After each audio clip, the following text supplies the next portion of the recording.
Hey everyone, Brendan from Goalorious, where we focus on goals, gains, and giveaways. Today I'm going to give you guys an update on Matador. I've talked about Matador several times in the past, but today I want to give an important update on the project. As you might have seen, the price took a bit of a dive in the last couple of days. So I want to talk about that as there is a specific reason for that happening. I'm also going to compare it with another popular project out there to kind of just estimate where the price I think is going to go in the near future. As always, if you like my videos, don't forget to like and subscribe. Remember, I do weekly giveaways where I give out $100 of random crypto to a subscriber. So if you want more information on that, click the link in the description. But let's jump into the video now.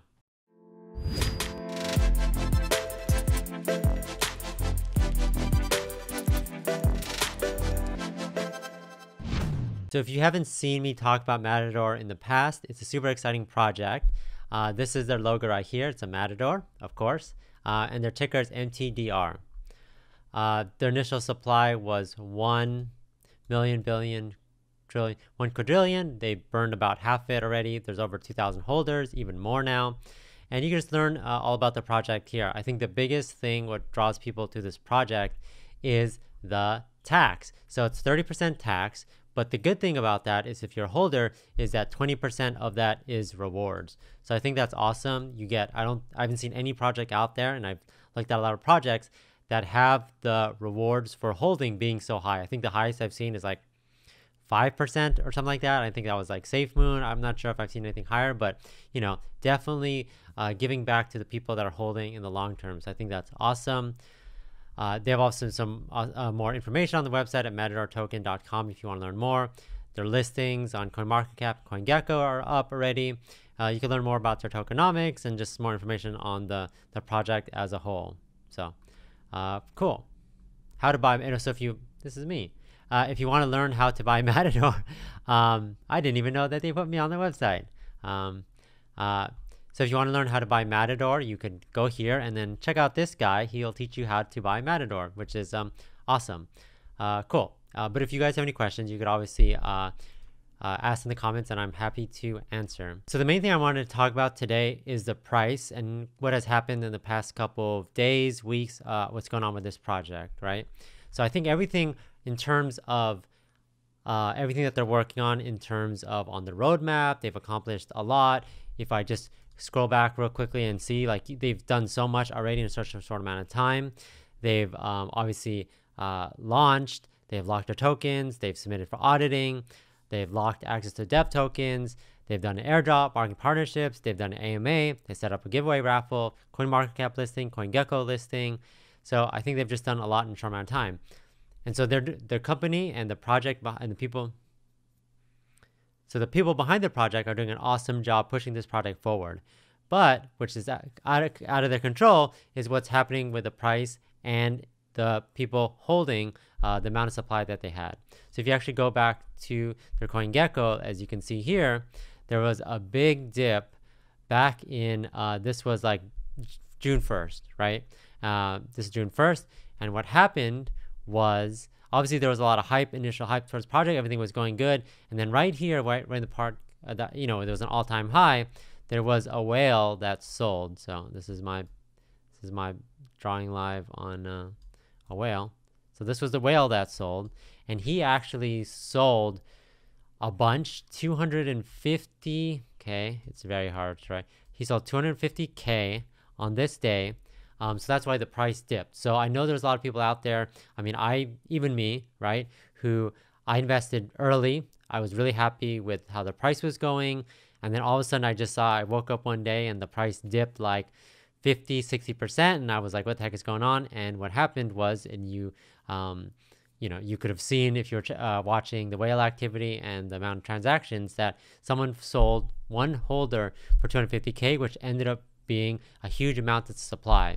So there's a couple of things here. Obviously, for the people that bought in early, that it was progressing really well, this was a big hit.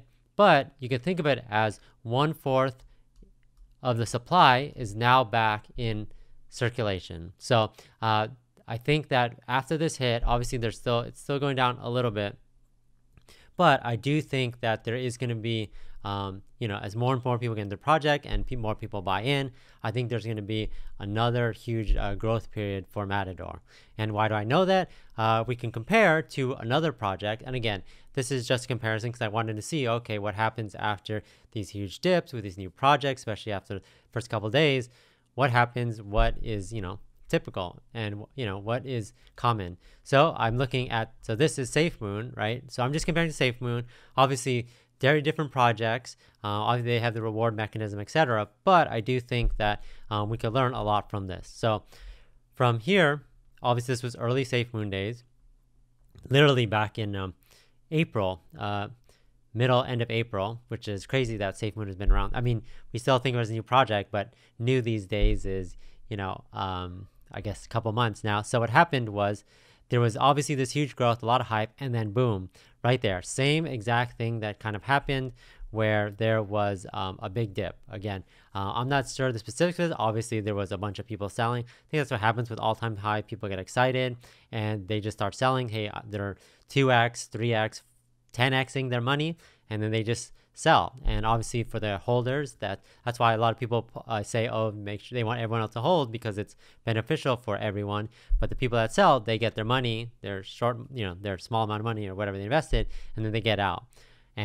But what I think is good is that if you look closely, so it's right after that dip, there was a some growth there, and then obviously back down. But I think it just stayed steady. There wasn't that huge dip. So I think we can learn a lot from this in safemoon. This is like the safemoon first first 2 weeks, 2.5 weeks of this. But there was, I think a lot of people ended up getting out here. I think a lot of people bought in, then people get out because they were scared.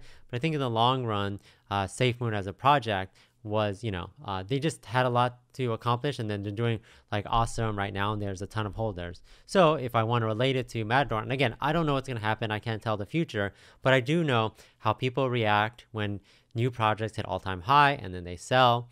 But I do know projects recoup as long as the tokenomics and as long as the founders and the development team are pushing this project as much as they can, and based off the roadmap and everything that they're trying to do and everything that they're trying to accomplish. And I do think that this is really going to attract a lot of people, this 20% rewards. I think all the people that ended up holding on, like myself, got a lot of benefit from that whale selling, and then other people selling, and then more people buying in. So I think overall I do have a lot of high hope for this project. Again, do your own research. It's not financial advice, it's not investing strategy, but I just wanted to give a use case and a real use case on what could possibly happen after a big dip once a bunch of whales go out. And like I said, if I saw something like this just out of the blue and there's no whales and etc., then I would have been like, okay, I don't know what's going on. Maybe something's going on with the project, or maybe it's a dev wallet. But I got this information from like looking at the Reddit and the Telegram and the Twitter, just talking about all this stuff. So I kind of wanted to surface it to you guys because I know I talked about Matador previously, and I know some people, a couple people bought in when I did. And I do think that there is, a lot of hope and a lot of opportunity for you guys to make good gains in the near future. Obviously, do your own research and figure out if it's for you. But, I do think there's still a lot of potential with this project and everything going on. And I think that they're just going to do more and more things that will help you really feel that this is a great project. So let me know in the comments what you think about Matador, what you think about this whole situation, whether you agree with my comparison at all. But as always, don't forget to like, subscribe. That'll really help me. And yeah, thanks so much for watching. Catch you guys next time.